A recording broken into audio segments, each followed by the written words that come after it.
நம்ம வேலவன் ஸ்டோர்ஸ்ல என்னோட ஷாப்பிங்கை நான் கம்ப்ளீட் பண்ணிட்டேன். ஆஃபர்ஸும் எக்கச்சக்கமா இருக்கு. ஸோ சீக்கிரமே வந்து உங்களோட ஷாப்பிங்கை கம்ப்ளீட் பண்ணுங்க. Velavan stores, Usman road, D நகர், சென்னை மற்றும் தூத்துக்குடி. திரும்ப சுடலாம்.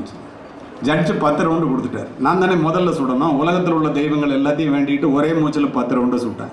9 ரவுண்டு புல்லு, 1 ரவுண்டு இன்னர். ஒரு நாளைக்கு 25 ரவுண்டு ப்ராக்டிஸ் பண்ணுறோம். விரலில் ரத்தம் வழிய நானே அப்படி சுட்டதில் நான் தான் ஜெயிப்பேன். நானே நம்பி வந்து உட்காரேன். அந்த பெண் எங்கேருந்து சென்றால் உங்கள்கிட்ட சொன்னேன்ல, பெண்களினுடைய திறமை என்னன்னு நீங்கள் தெரிஞ்சுக்கணும்னு. ஒரே மூச்சில் 10 ரவுண்டை சுட்டுச்சு. என்னை விட குறைவான நேரம், 10க்கு 10 புல். நான் தோற்று போய்விட்டேன். இனிமேல் தான் கிளைமேக்ஸை. துப்பாக்கி தூக்கி கீழே போட்டேன். தொடச்சி எடுத்து கொடுத்துட்டு வந்து ஒரு சல்யூட் அடிச்சிச்சு. நான் பதறி போய் எழுந்திரிச்சு, நீ இல்லாமல் ஜெயிச்சிட்டேன், நாளில் உனக்கு சல்யூட் அடிக்கணும்னு. என்ன சொன்னிச்சு தெரியுமா? பெற்றோர்களும் இங்கே அமர்ந்திருக்கிறார்கள். உங்கள் பிள்ளைகளினுடைய திறமை என்ன என்பதை தெரிந்து கொள்ளுங்கள். ஐயா கலியமூர்த்தி அவர்களே, என்னிடம் தோற்றதற்காக நீங்கள் துளி கூட வருத்தப்படக்கூடாது. ஏன் தெரியுமா? நான் யார் தெரியுமா? உங்களிடம் 3 முறை தங்கப்பதக்கத்தை பறிகொடுத்த அச்சுத நாயரினுடைய மகள் நான் என்று கூறியேன். இதுதான் உங்களுடைய திறமை.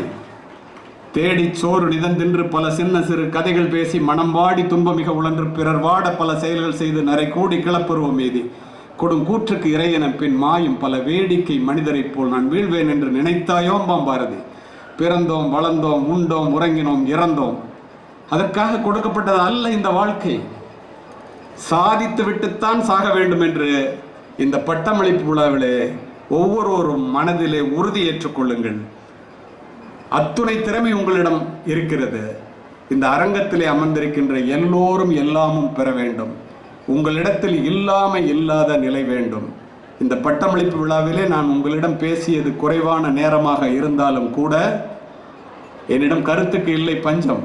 பட்டமளிப்பு விழாவிலே கொடுக்கப்படும் நேரம் கொஞ்சம் எப்பொழுதுமே. ஆனால் ஒன்றை சொல்லுகின்றேன், இதை நீங்கள் மனதிலே உள்வாங்கிக் கொண்டால் இந்த கல்லூரியிலிருந்து நீங்கள் வெளியில் செல்லும் போது உங்களை விஞ்ச யாரும் இல்லை. நான் பேசியது அத்துணையும் சொற்கள் அல்ல, விதைகள். இந்த விஜய் வித்யாலயா கல்வி குழுமம் ஒரு வளமான நிலம் என்பதை உணர்ந்தே நான் இங்கே வந்தேன். வளமான நிலத்தில் விழுந்து ஆலமரமாக வளருகின்ற நீங்கள் ஒரு நாளும் தோற்பதில்லை. வாய்ப்பிற்கு நன்றி. வணக்கம். தேங்க்யூ.